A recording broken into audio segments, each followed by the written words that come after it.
Yarana, bienvenue dans ce journal. Dans l'actualité de ce mercredi 15 septembre, le centre d'hébergement de Manuiti à Paea a de nouveau remis en cause.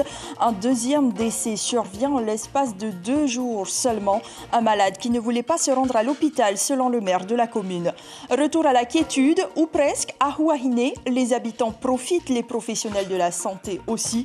Ils espèrent avoir remporté le combat. Toujours est-il que les règles en vigueur doivent être respectées. Gilles Taoutou et son invité nous en diront plus en direct depuis Matairia. Les commerçants contraints de fermer leurs portes s'estiment sacrifiés sur l'autel de la lutte anti-Covid. Les risques de faillite se multiplient et les aides financières pour compenser leurs pertes sont difficilement accessibles, en plus des critères jugés incohérents pour en bénéficier. Un espadon de 100 kilos profite à une vingtaine de familles de Punaouia. Un généreux donateur offre le fruit d'une nuit de pêche, une action de solidarité appréciée en pleine période de crise. Un second décès est à déplorer au centre Manuiti de Paea. Un homme d'une 60aine d'années qui, selon le maire de Paea, Anthony Géros, n'aurait pas souhaité se faire hospitaliser à Taoné. Ce dernier aurait ainsi accepté, presque à contre-gré, de le garder au centre d'accueil Covid. Toujours selon le dirigeant communal, la victime souffrait déjà d'une pathologie incurable. Il s'explique au micro de Kalim Yenar et Heidi Enkou. C'était quelqu'un qui était déjà dans une pathologie lourde, même très lourde, et que l'issue était déjà verrouillée avant même qu'il vienne au centre. Mais j'ai quand même accepté de le prendre parce que, encore une fois, ils étaient dans des conditions d'isolement déplorables et que face à cela, je n'avais qu'une solution, de leur demander d'aller au CHT de Taoné, mais ils refusaient absolument. Et donc j'ai accepté malgré ça de prendre sur ma responsabilité de les admettre au centre. Ce qui a permis pendant toute cette durée-là à sa femme de pouvoir venir l'accompagner durant cette période de convalescence, on va dire, au centre. Et la veille, la femme m'a demandé, je veux retirer mon mari parce que je sens que ça y est, c'est terminé. Et voilà, parce que je ne veux pas qu'on pointe du doigt le centre. Et je lui ai dit non, écoute, ton mari, j'ai accepté de le prendre, on va l'accompagner décemment. Et lorsque sa dernière heure va venir, c'est bon, on va faire les diligences qu'il faut. Les décisions du premier magistrat restent critiquées par l'opposition au sein du conseil municipal. Un nouveau décès qui ne figure peut-être pas dans le bilan épidémiologique qui en comptabilise 2 en 24 heures. Les tensions hospitalières restent importantes même si le nombre est à la baisse. 213 malades sont encore pris en charge dans les structures de santé, soit 36 patients de moins qu'hier. La situation s'améliore et elle se traduit jusque dans les îles. À Huahine, par exemple, où les marqueurs sont au vert. Les habitants profitent du répit, mais la vigilance reste de mise dans cette île qui fut la première des Raromat à avoir été touchée par le variant Delta. Le reportage sur place d'Inacio Raveino et Patrick Tingsing. L'ambiance au village de Fari s'est relativement apaisée. Pourtant, le Covid est encore sur toutes les lèvres, mais cette fois-ci, c'est la baisse des indicateurs numériques de l'épidémie qui est au centre des attentions. C'est bien pour tout le monde, mais il faut aussi qu'on se protège tout le temps. Hein. Le confinement joue bien évidemment un rôle important dans la situation actuelle, mais c'est tout. Car seuls 40% de la population a un schéma vaccinal complet, c'est ce que déplore cette famille. C'est pour servir d'exemple à ma fille. C'est pour lui montrer qu'en te vaccinant, elle peut aussi se vacciner elle. C'est justement pour ça qu'on est venu. Je ne voulais pas tomber malade, attraper ce virus pour justement mes enfants et ma famille, parce que j'ai mon papa aussi, tout ça. Hein. Il faut penser, faut pas penser qu'à soi-même, il faut penser aux autres aussi. La raison que j'ai voulu me faire vacciner. Et le spectre du Covid-19 est encore là. D'ailleurs, cet homme présente des symptômes de la maladie. Ses sœurs ont décidé de ne pas attendre et de tirer cette histoire au clair afin de le prendre en charge au plus vite. Comme il toussait, il vomissait, alors du coup, j'avais demandé si on pouvait faire le test pour lui. Mais là, j'attends le résultat, s'il est positif ou négatif. Mais s'il est négatif, tant mieux. Mais s'il est positif, on est obligé de confiner. Avec 675 cas positifs au plus fort de la crise et un total de 24 décès, Huahine ne compte plus qu'un seul cas actif actuellement, de bon augure, selon la responsable du dispensaire de l'île. 15 jours sans un seul test positif et surtout presque autant sans Evasan, puisqu'on a eu Evasané quand même plus de 20 personnes sur Tahiti et Raiatea pendant les 15 premiers jours. Et là maintenant, ça fait plus de 15 jours qu'on n'a pas Evasané non plus. Donc le confinement, le fait clairement que les enfants ne se retrouvent pas en collectivité et que les vols aient été quand même bien contrôlés au départ de Huahine a vraiment servi à aider à faire tomber les chiffres très très vite. On est passé presque de 700 positifs sur 3 semaines et on a depuis 15 jours en baisse et aujourd'hui probablement 0 cas actifs sur Huahine. Et pour pouvoir arriver à ce résultat, il aura fallu mettre en place des contrôles stricts afin de veiller au respect des mesures restrictives. Effectivement, comme partout, les forces de l'ordre veillent au grain. Les restrictions de circulation doivent être respectées. On fait le point avec nos envoyés spéciaux sur place, Gilles Taoutou et Patrick Tsing. Gilles, vous êtes sur un contrôle routier, on le voit derrière vous. Alors dites-nous, est-ce que les citoyens de Huahine sont respectueux des règles imposées ?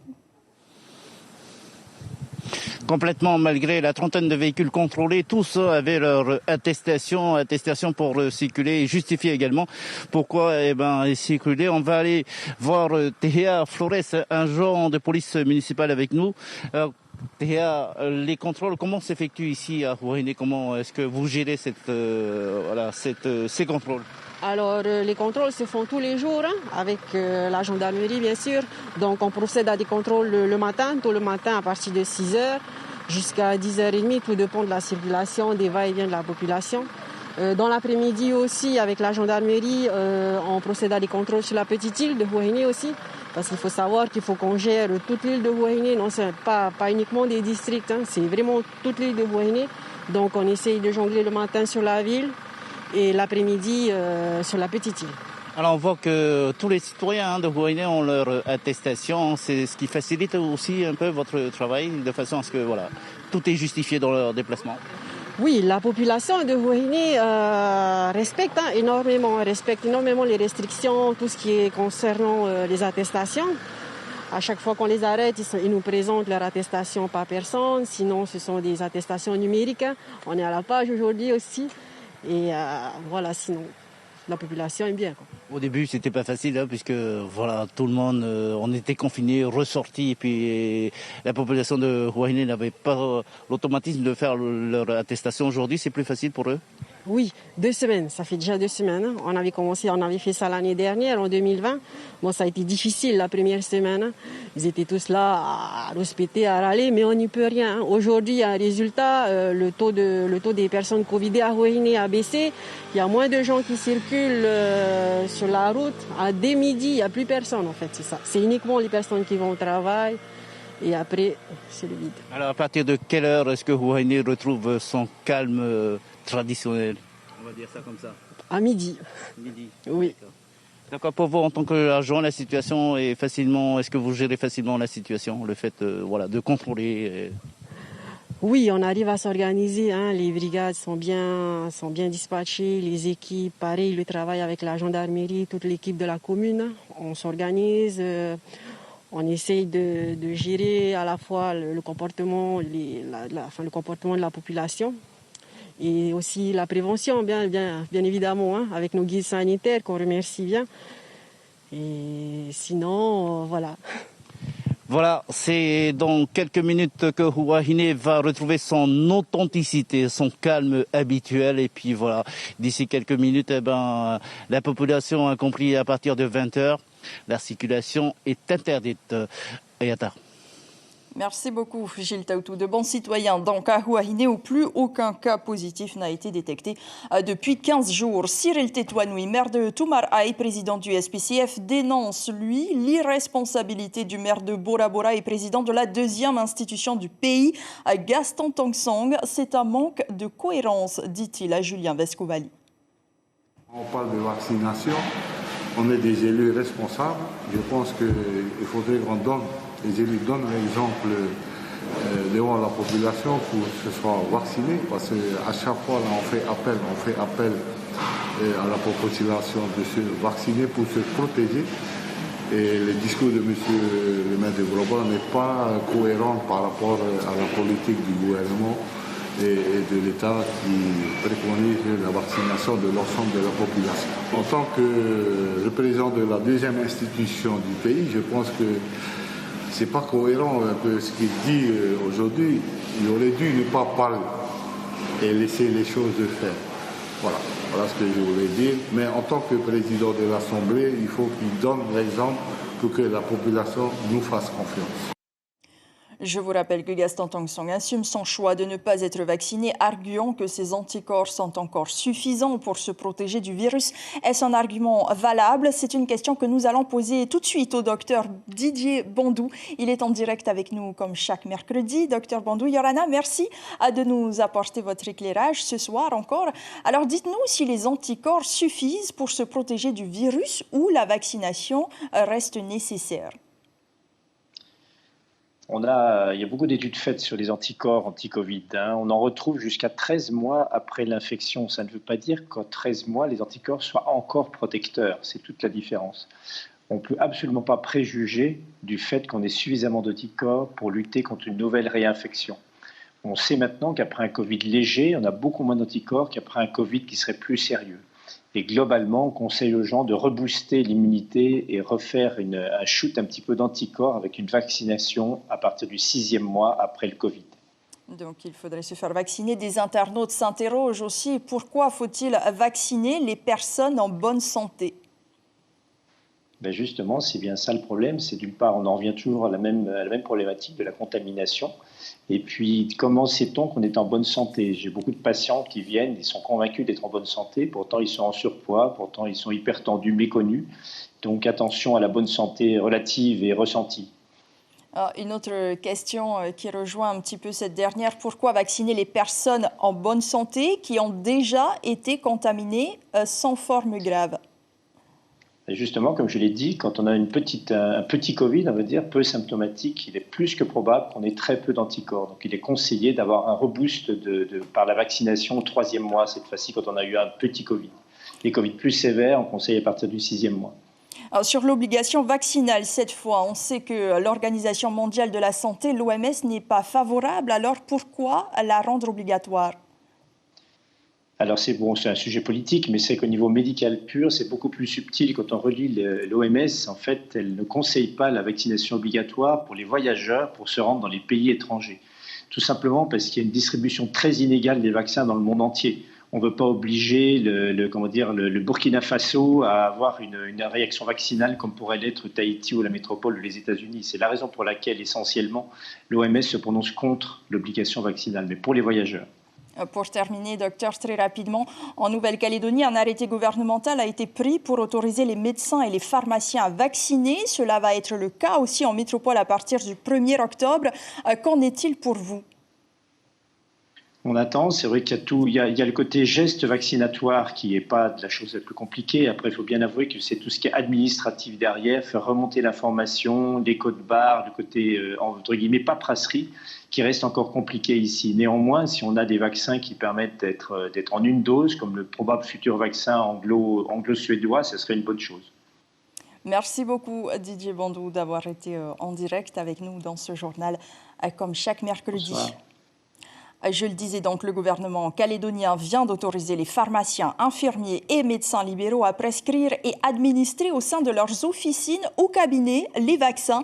Une décision pour activer la vaccination et désengorger les vaccinodromes. Les préparateurs en pharmacie également, sapeurs-pompiers, masseurs-kinésithérapeutes et étudiants en santé pourront également administrer le vaccin sous la responsabilité d'un médecin et après avoir reçu une formation. Deuxième campagne de vaccination pour les habitants de Reivaves. 180 se sont présentés au vaccinodrome quand ils étaient 300 au mois de mai dernier. Et cette fois-là, seul le vaccin Johnson leur avait été proposé. Alors que c'est pour deuxième session, les volontaires avaient le choix, Johnson ou Pfizer. 2 pompiers volontaires de métropole ont été déployés pour soutenir l'infirmière. Dans cette île de plus de 900 habitants, on recense 6 cas actifs. Dans tout le territoire, donc, une accalmie semble se profiler. Le confinement devrait être levé la semaine prochaine. De nouvelles annonces seront faites demain par le haut-commissaire Dominique Sorin et le président du pays, Edouard Fritsch. Une allocution commune que vous pourrez suivre en direct sur nos 3 antennes dès 10h55. Les restrictions allégées permettront-elles aux entreprises de sauver les entreprises en difficulté? Les commerces dits non essentiels ont souffert et souffrent encore aujourd'hui. Ils accusent des pertes considérables. Pour les soutenir financièrement, une batterie de mesures a été mise en place. L'État a déjà déboursé plus de 24 milliards de francs pacifiques. Mais pour en bénéficier, cela semble être le véritable parcours du combattant. On voit cela avec Chiquita Darouzès et Patita Savia. Au centre-ville de Papeete, 400 commerces dits non essentiels sont fermés au public depuis près d'un mois. Conséquence pour cet artisan bijoutier, un personnel réduit de moitié, une activité diminuée de 80% limitée aux commandes via Internet et cerise sur le gâteau, ils ne sont même pas éligibles au fonds de solidarité. Pour avoir droit à ne serait-ce qu'une indemnité compensatrice de 20% du chiffre d'affaires de l'année de référence, il faut avoir été fermé 20 jours au mois d'août. Ce qui est évidemment le cas de personne, puisque le confinement a été décidé le 23. Et pour le mois de septembre, on va reprendre l'activité, ou en tout cas on l'espère, le 20, ce qui veut dire qu'on aura été fermé 19 jours. Et du coup, au mois de septembre, on n'aura pas le droit non plus aux aides. Comme Ludovic, plusieurs centaines de patrons, coiffeurs, restaurateurs se relèvent à peine du premier confinement. Beaucoup ont contracté des prêts garantis par l'État à taux variable qu'ils commencent à peine à rembourser. À cela s'ajoutent les loyers mensuels entre 200 à 500 000 francs et les charges patronales. Les charges de fixe ne changent pas, surtout les salariés sont payés puisqu'ils ont les congés payés. Et quand on demande des aides auprès du CEFI, on nous dit qu'il faut d'abord épurer les congés et ensuite vous aurez le droit aux aides pour les salariés. Donc c'est une vraie incompréhension et on subit les décisions des autorités. Les gens qui sont sacrifiés, ce sont les chefs d'entreprise, des commerces. Le Haut-Commissariat rassure, le fonds de solidarité a été réactivé pour ce mois d'août. Exit le critère des 20 jours par mois. L'aide sera octroyée en fonction de la catégorie d'entreprise. Les secteurs non protégés comprenant les entreprises fermées au public, comme les bars, coiffeurs et esthéticiens. Les secteurs protégés tels l'hôtellerie ou le commerce de détail. Les secteurs dits protégés, majoritairement, ce sont les secteurs, en tout cas dans notre situation, de l'hôtellerie et de la restauration. Et pour ces secteurs-là, les entreprises, en fonction de la perte de chiffre d'affaires, peuvent bénéficier d'une aide qui peut aller jusqu'à 24 millions de francs. Oui, mais faut-il encore justifier d'une perte de chiffre d'affaires de 50%, rien que pour le mois d'août? Car concrètement, les entreprises n'ont perdu que 35% sur les 8 jours d'arrêt. En clair, beaucoup de patrons, comme Mathey, qui a enregistré une baisse de 90% de son chiffre d'affaires sur l'ensemble du confinement, ne bénéficieront pas du fonds de solidarité. Nous avons emprunté l'année dernière et au premier confinement. Si nous devons emprunter au deuxième confinement, alors que nous sommes fermés, nous ne pouvons pas payer nos charges, qui sont quand même assez élevées. Et s'il y a un troisième confinement, on referme, on réemprunte, ce n'est plus possible. Si le but recherché, c'est de couler l'économie locale, nous sommes sur la bonne voie. Ce que redoutent les patrons, c'est qu'en n'étant pas éligibles au fonds de solidarité au mois d'août, ils risquent de perdre l'aide du mois de septembre. Tous n'attendent qu'une chose, c'est d'ouvrir dès lundi. Et selon les estimations des professionnels, près de 3000 emplois seraient menacés. Alors, quelle sera la situation économique de l'après-crise? Florent Vénère, professeur des universités en sciences économiques, nous donnera sa vision. Il sera l'invité café de la matinale radio demain matin. C'est une action qui vient adoucir le quotidien des familles nécessiteuses, notamment celles frappées de plein fouet par la crise sanitaire et ses répercussions économiques. Un magasin d'équipements et d'accessoires nautiques permet à quelques-unes d'entre elles de mettre de quoi se nourrir dans leurs assiettes en leur offrant des morceaux de poisson. Le récit de Mereini Gamblin et Rowan Potorou. Cet espadon, fraîchement pêché, il va permettre une petite rentrée d'argent à ces pêcheurs, mais surtout de faire le bonheur de 25 foyers en situation de précarité. Un partage bienvenu en ces temps de crise. Il faudrait qu'on le mette en place pour toute la durée du Covid. Et on n'est pas les seuls pêcheurs de Punavi à être intégrés là dans ce programme. Et j'espère que les autres auront aussi des espadons. Donc c'est le premier espadon. Certes, il n'est pas aussi énorme, mais la qualité, elle est là. Surtout que les petits espadons sont les plus prisés. Ina et sa tante vivent sur le quai. Les pêcheurs en ont profité pour leur offrir 2 gros morceaux d'espadon directement sur place. Du poisson qui servira à nourrir les 6 personnes qui vivent dans cette maison. Il y a beaucoup de familles qui sont nécessiteuses. Donc il y a quand même parmi les pêcheurs qui veulent aider les familles qui sont vraiment dans le besoin, quoi. Donc comme nous. Et voilà. Et ça vous aide beaucoup dans votre quotidien? Oui, ça nous aide beaucoup dans notre quotidien. Une opération solidaire dirigée par un magasin spécialisé. On aide 6 pêcheurs sur Tahiti et 3 sur les îles sous le vent. Et donc on a tenu à les aider dans leur activité de pêche professionnelle en les soutenant pour leur acheter le poisson et en attribuant le poisson aux communes afin de les distribuer aux familles les plus nécessiteuses de chaque commune en fait. À 11h, la mairie procède à la distribution générale. Une vingtaine de familles sont convoquées et reçoivent leur part. Ça permettra de nourrir un peu la famille et puis surtout qu'en ce moment avec le confinement et tout, on a du mal un peu à trouver du poisson. Le maire de Punaauia a assisté à l'opération. Il souhaite voir cette initiative perdurer et s'étendre sur le reste de l'île.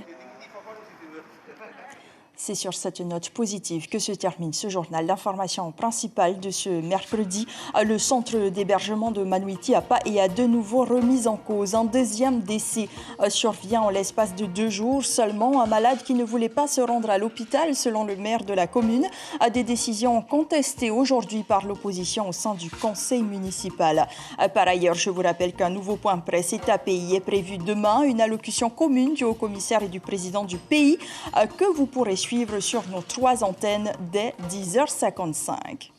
À la une de vos quotidiens, demain, la dépêche titre sur les bagarreurs de Moorea condamnés jusqu'à 4 ans de prison. Pas de Tahiti Info à 7h. Ce soir, votre magazine Bleu Océan vous emmène à Nukuhiva, aux Marquises, pour voir ou revoir la pêche au filet et au aturé. Juste après, vous découvrirez un des trésors de notre riche terroir, le miel, dont ça pousse au Fénois le mag. Merci de nous avoir suivis. Prenez soin de vous et très belle nuit. Je vous retrouve demain soir avec plaisir.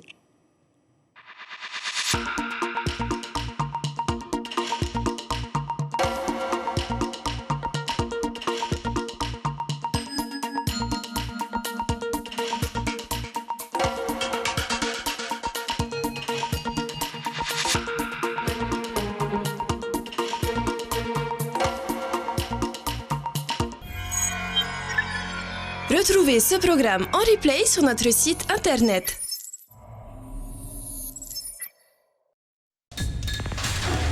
L'information en continu sur Polynésie la première, internet et réseaux sociaux.